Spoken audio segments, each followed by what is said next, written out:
सबसे पहले मैं आया था तो मेरा उतना अच्छा पीपीडीटी नहीं था क्योंकि मैं बहुत स्टक कर रहा था। मैं यूपी बोर्ड से भी था, इसलिए मेरा मोरल डाउन रहता था।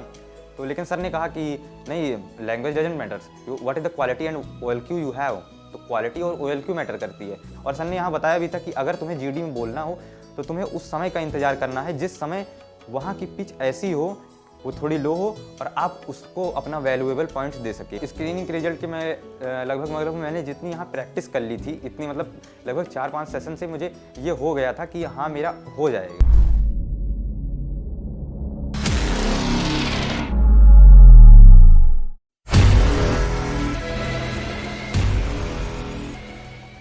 Hello friends, my name is Aditya Maurya and I am from Ayodhya city of Uttar Pradesh. I belong to the small town of Ayodhya, that is Mumtaz Nagar. So I am talking to you about my SSB journey.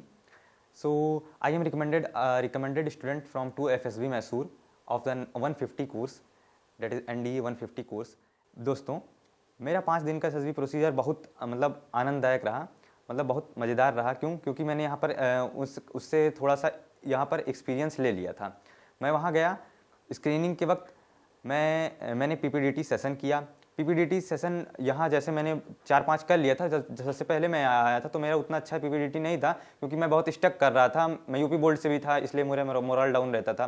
तो लेकिन sir ने कहा कि नहीं, language doesn't matters, what is the quality and OLQ you have. तो quality और OLQ matter करती है। तो इसलिए मैंने ये अपने मन से डर निकाल दिया कि हाँ मेरे अंदर जो भी है मैं अपनी क्वालिटी शो करूँगा। लैंग्वेज तो मैटर नहीं करता, हाँ मैं यूपी बोर्ड से हूँ लेकिन मैं उसको इम्प्रूव कर लूँगा। उसके लिए सर ने मुझे हाँ सजेशन दिया कि आप डेली न्यूज़पेपर रीड कर सकते हैं, आप इंग्लिश न्यूज़पेपर को सुन सकते हैं, इंग्लिश न्यूज़ सुन सकते हैं, जिससे आपकी मतलब ओवरऑल जो आप इंग्लिश फ्लुएंसी है वो इम्प्रूव हो जाएगी। तो इसके बाद मैंने मेरा जो पीपीडीटी का यहाँ नरेशन पार्ट था वो पर मंडे, जैसे यहाँ पर मंडे पर रोज़ ऑर्गेनाइज होता है पीपीडीटी सेशन, मेरा अच्छा होता चला गया। और फिर मैं जब वहाँ गया पीपीडीटी करने तो मुझे कोई परेशानी नहीं हुई, कोई हर्डल नहीं हुई। मैंने बहुत ही आराम से फ्लुएंटली, जस्ट वहाँ 1 मिनट मिलता है, मैंने 50 सेकेंड्स में ही अपनी जो पीपीडीटी की नरेशन थी वो कर ली। और सर ने यहाँ बताया भी था कि अगर तुम्हें जीडी में बोलना हो तो तुम्हें उस समय का इंतजार करना है जिस समय वहाँ की पिच ऐसी हो, वो थोड़ी लो हो और आप उसको अपना वैल्यूएबल पॉइंट्स दे सके। और वहाँ बकवास नहीं करना है, वैल्यूएबल पॉइंट बोलना है। और फिश मार्केट में तो बिल्कुल नहीं बोलना है। तो इन सभी बातों का मैंने ओवरऑल ध्यान रखा और ओवरऑल ध्यान रखने के बाद मैंने वहाँ पर गया और अपने पॉइंट्स को बहुत ध्यान से रखा। और यहाँ का सर जो OIR कराते हैं, OIR इज़ वेरी मच, यहाँ का मुझे बता रहा हूँ, यहाँ का हल्का उससे टफ ही रहता है। और वहाँ मैं जब गया OIR देने तो वहाँ का वेरी इजी। अगर यहाँ आपका सेकंड भी आता है तो वहाँ आपका फर्स्ट आ ही जाएगा, ये मतलब समझ के चलिए। यहाँ मेरा फर्स्ट आता था, वहाँ भी फर्स्ट आया। मैं लगभग 50 क्वेश्चंस थे और मैंने लगभग, अगर कोई 48 कर लेता है तो उसका हो जाता है। 45 प्लस पे OIR 1 ही रहता है, तो 2 सेट मिलते हैं। 53, 52 मेरा DIPR नंबर था। मेरा लगभग दोनों में OIR 1 ही था, मैं जान रहा था। I was confirm about that because your conformation is also needed before giving any of the exam. तो ये मेरा बहुत अच्छा गया। फिर उसके बाद स्क्रीनिंग के रिजल्ट के मैं लगभग मैंने जितनी यहाँ प्रैक्टिस कर ली थी, इतनी मतलब लगभग 4-5 सेशन से मुझे ये हो गया था कि हाँ मेरा हो जाएगा। तो वहाँ मतलब जैसे स्क्रीनिंग रिजल्ट अनाउंस हुआ तो 109 रिपोर्टिंग थी and V62 were screening, V62 were screening and I was also one there and my chest number was 61 as the repeaters batch was in the last. I was one of the repeaters and after that the psychology test went on the same day as in the air force you know कि जो psychology test होता है वो उसी दिन होता है। तो साइकोलॉजी टेस्ट में यहाँ मेरा डोजियर हो जाता है यहाँ पर 2-3 बार। तो डोजियर की वजह से मुझे इतना आइडिया था कि TAT में कैसी स्टोरी लिखनी है। सर ने बताया था कि तुम अपने PIQ से रिलेट कर सकते हो, तो मैंने PIQ से अपने रिलेटेबल किया था। PIQ से रिलेटेबल मेरी स्टोरीज थी। और SD में आप जैसे SD घर से प्रिपेयर करके लेकर जाते हैं। अगर मैं WAT की बात करूँ, WAT में एक शॉर्ट सिंपल क्रिस्प वर्ड्स लिखना है जो कि मैक्सिमम टू मैक्सिमम 5 से 6 वर्ड्स के होंगे, आप 10 वर्ड्स तक जाइए। लेकिन वो जो होना चाहिए आपकी क्वालिटी को दिखाए, आपके PIQ से रिलेट करना चाहिए और आपकी OLQs को दर्शाना चाहिए, इतना ध्यान रखना है। और आप अगर 55 प्लस कर लेते हैं बड़े आराम से हो जाता है, उसमें कोई दिक्कत वाली बात नहीं है। तो आप अच्छे से अच्छा स्कोर WAT में कर सकते हैं। उसके बाद अगर मैं बात करूँ SRT की, SRT मैंने सर ने यहाँ बताया था कि again the same thing, quality matters doesn't की क्वांटिटी आप कितना लिख दे रहे हैं, तो क्वालिटी यही मैटर्स करती है। तो मैंने क्वालिटी पर ध्यान दिया था और मेरी ऐसा कि सर ने मुझे बताया भी था कि मेरे सजेशन में कि थोड़ा अपनी स्पीड बढ़ाओ, क्योंकि मैं यहाँ ज़्यादा एबल नहीं रहता था, 35 ही कर पाता था। तो वहाँ पर मैं गया तो मुझसे 47 हुई, 45 कर लिया था, दो याद कर लेते हैं।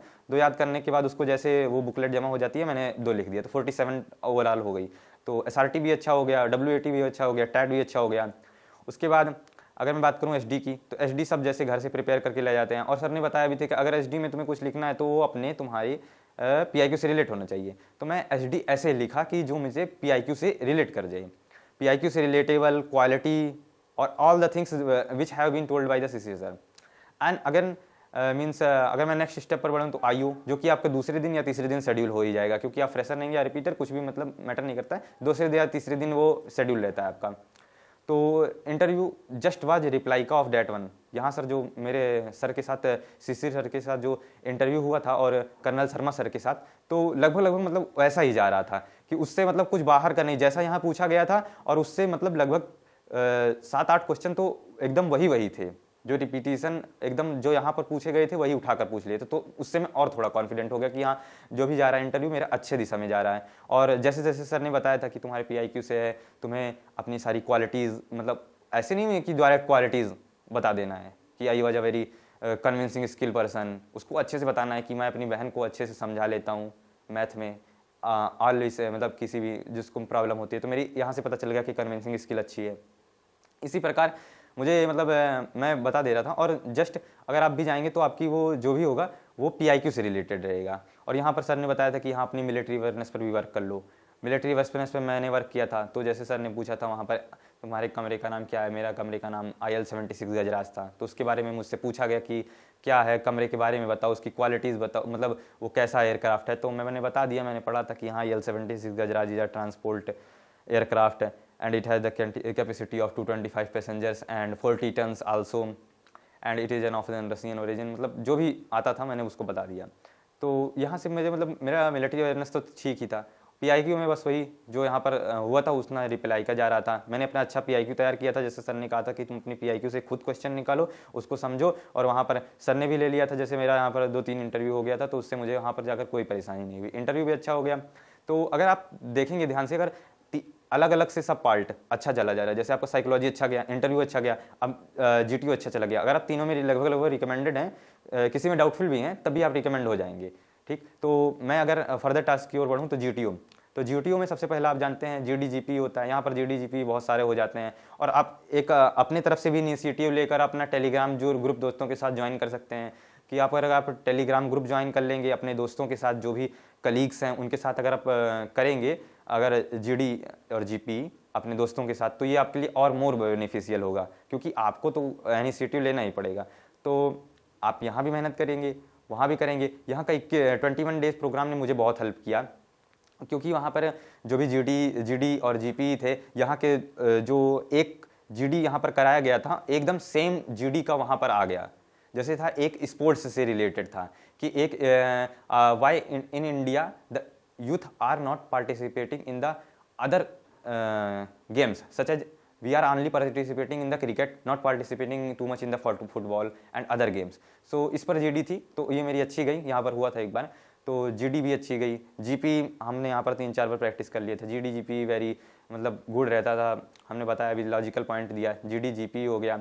PGT में सर ने बताया था कि हाँ, थोड़ा आगे ही रहना, जिससे तुम अपने जो भी आइडिया जो जल्दी से जल्दी इंप्लीमेंट करो, थोड़ा तेज बोलना है। कर्नल शर्मा सर की गाइडेंस में, तो कर्नल शर्मा सर की गाइडेंस में हमें पता चला कि हाँ, आगे कैसे मतलब पॉइंट्स को रखना है, वो सब उन्होंने गाइडेंस दिया कि PGT में थोड़ा आगे ही रहना है, जिससे तुम अपने आइडिया जल्दी इंप्लीमेंट कर सको, और थोड़ा कोऑर्डिनेशन में रहना है, क्योंकि coordination is very much important for the means any arm forces, in any of the parts of the armed forces, whether in army, navy, air force, naval academy, anything, coordination is too much needed। so यहाँ पर मैंने अपना coordination quality भी मतलब show किया, और dominance भी ज़्यादा नहीं करना है, आइडिया देते रहना है, आइडिया छोड़ना नहीं है।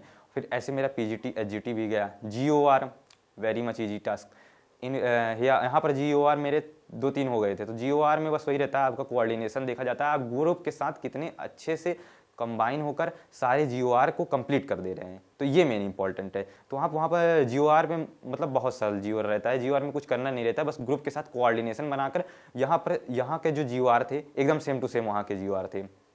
वही सारे ऑब्स्टेकल वही उसमें करना है। आईओ इंडिविजुअल ऑब्स्टेकल आपको 10 ऑब्स्टेकल कर लीजिए, 55 मार्क्स मिल जाएंगे।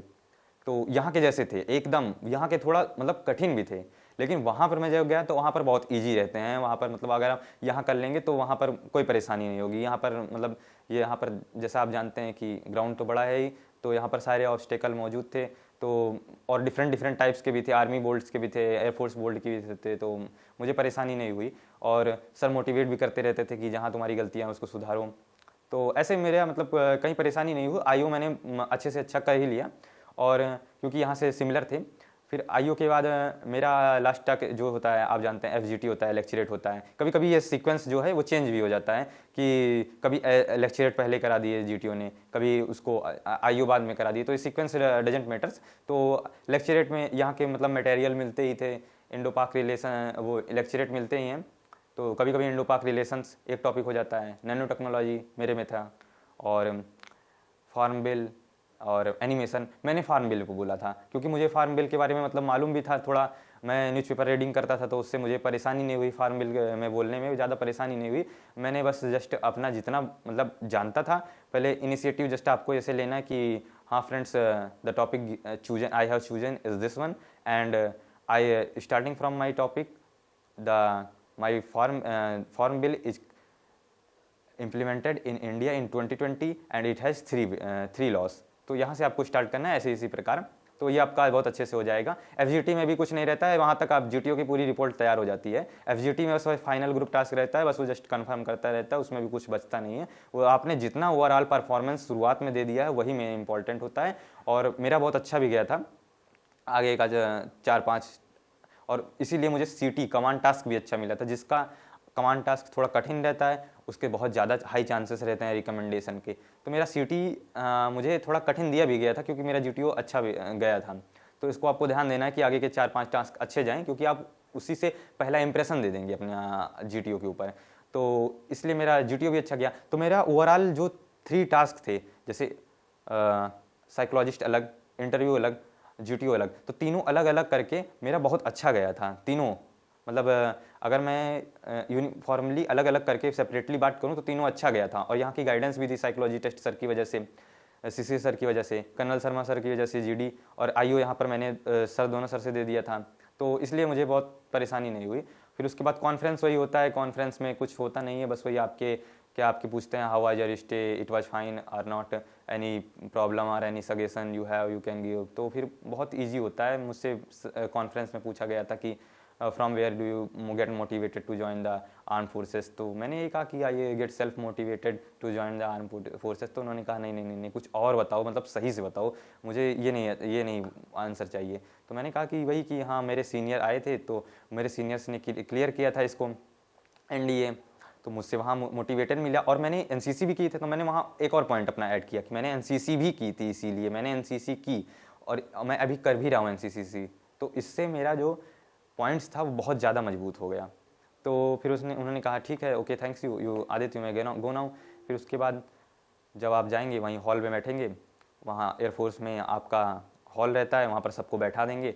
फिर सर विंग कमांडर सर आते हैं, विंग कमांडर एंड गोपालन हमारे विंग कमांडर जीटीओ थे। जीटीओ आकर कहते हैं कि वही ब्रीफिंग देते हैं कि हाँ जिसका होता है तो ठीक है, नहीं होता है तो भी आपके पास बहुत सारे अदर चॉइसेस हैं। आपको एपीजे अब्दुल कलाम का भी नाम लेकर मतलब बताते हैं, बहुत सारी एग्जांपल्स देते हैं, तो आपको मोटिवेट करते हैं। फिर उसके बाद in my batch 109 was reporting, 62 screening and 11 were recommended, in which 10 was fresher and 1 was repeater and I was only repeater. The one my chest number was called out, I was totally blank.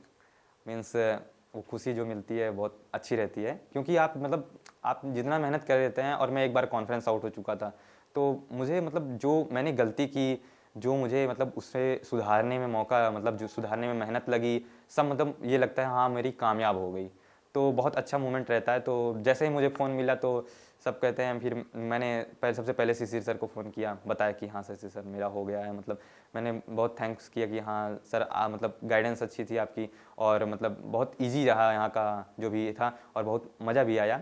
तो आप भी, मैं hopeful करता हूँ कि आप भी ऐसे रिकमेंड होंगे। यहाँ पर आइए, 21 डेज़ की जर्नी लीजिए, और आशाएं हैं आपसे कि आप भी रिकमेंड होंगे। Thank you.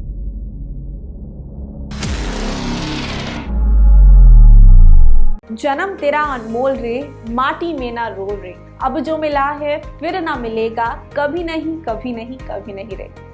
और आप भी इसी तरीके से अपने ड्रीम्स को फुलफिल करें, बिकॉज अब जो अपॉर्चुनिटी मिली है वो शायद आपको दोबारा नहीं मिलेगी। आप भी अपने अपकमिंग डिफेंस एग्जाम की तैयारी कंप्लीट कर सकते हैं विद सेंचुरियन डिफेंस एकेडमी। हम कराएंगे आपको तैयारी, देंगे regular live classes, free study material, weekly mock test, free SSB interview training, free spoken and English personality development classes, India के लार्जेस्ट जीटो ग्राउंड का एक्सपोजर एंड 24/7 लाइब्रेरी फैसिलिटी भी। आज ही call करें 9795977776 पर और ले जानकारी हमारे हाल ही में शुरू होने वाले ऑनलाइन कोर्सेज की, जिनमें एनरोलमेंट लेकर आप घर बैठे अपनी पढ़ाई को दे सकते हैं एक सही उड़ान। Thank you. जय हिंद।